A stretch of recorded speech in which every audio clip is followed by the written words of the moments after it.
RMC, Apolline Matin. Charles Magnin. Bon réveil à tous sur RMC, il est 7h55. Expliquez-nous.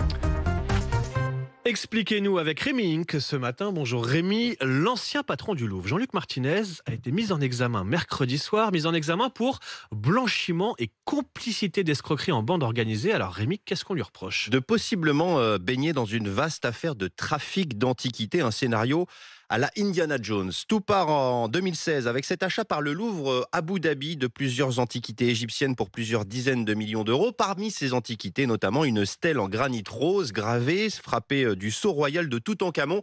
C'est un trésor, elle mesure 1,70 m, c'est une pièce très rare parce qu'elle est intacte. Elle est actuellement exposée dans le musée des Émirats. Problème, ces œuvres et cette stèle donc pourraient avoir été pillées peut-être lors du chaos du printemps arabe en 2011. Ces antiquités pourraient être passées ensuite entre les mains de marchands, d'experts. De faux certificats auraient été réalisés pour passer les contrôles et les frontières. Et on reproche précisément à Jean-Luc Martinez d'avoir peut-être fermé les yeux, d'avoir manqué de discernement et de recherche sur la provenance de ces œuvres. Rappelons qu'il siégeait alors à la commission d'acquisition du Louvre Abu Dhabi. Mais Jean-Luc Martinez n'est pas le seul mis en cause dans cette affaire. Non, une enquête avait été ouverte en 2018 par l'Office central de lutte contre le trafic de biens culturels. Enquête sur un vaste trafic d'antiquités. Enquête donc sur ces œuvres du Louvre Abu Dhabi, cette stèle de Toutankhamon, mais aussi des dizaines d'autres. Il y a donc le rôle présumé de Jean-Luc Martinez, mais aussi ceux d'un expert en antiquités, Christophe Kunicki, et d'un marchand d'art, Robben Dib. Les enquêteurs les soupçonnent d'avoir produit de faux documents, d'inventer des origines fallacieuses pour en quelque sorte blanchir ces centaines d'objets archéologiques pillés dans différents pays du Proche et du Moyen-Orient, en proie à l'instabilité au début des années 2010, Égypte, Libye, Yémen, Syrie.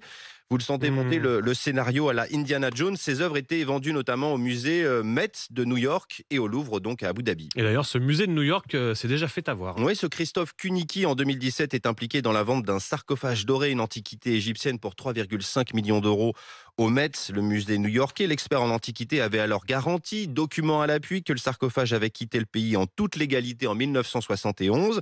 Sauf que le cercueil avait en fait été volé lors du soulèvement populaire en 2011 contre le président égyptien Hosni Moubarak.